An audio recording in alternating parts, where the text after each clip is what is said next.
What's up, guys? So with shed season pretty much in full swing throughout much of the Midwest, today I want to give you some tips on what you should take with you to the woods to begin your shed hunting search. First and foremost, Jake and I like to take a good pair of binoculars with us to the woods. We use Maven, but whatever brand you prefer to use will work just fine. And this really just allows you to cover a lot of ground with your eyes rather than having to actually walk that distance. So if you can get to an elevated location, you can scan whether it's an open field or an open woodlot, and it's a great way to find a lot of sheds. Next, we like to make sure we have a good backpack or fanny pack with us. Number one, this allows us to put the sheds that we're finding inside. That way we don't have to, have our hands tied up holding onto the antlers. But also, pack a lunch, pack some snacks, pack a water with you before you leave the house. That way, if you head out in the morning and 1 o'clock or 2 o'clock rolls around, you're starting to get hungry, you're starting to get thirsty, you can kind of sit down, relax, refuel, and it will ultimately make your shed hunting experience that much more enjoyable.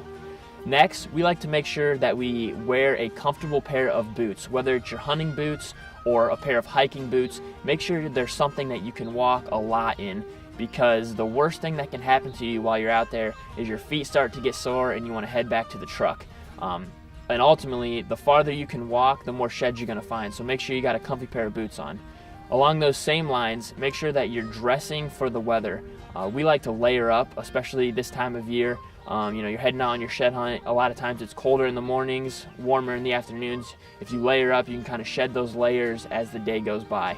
But also along the same lines, if you're shed hunting on a colder day, make sure you pack those gloves and hats so that you can stay warm out there.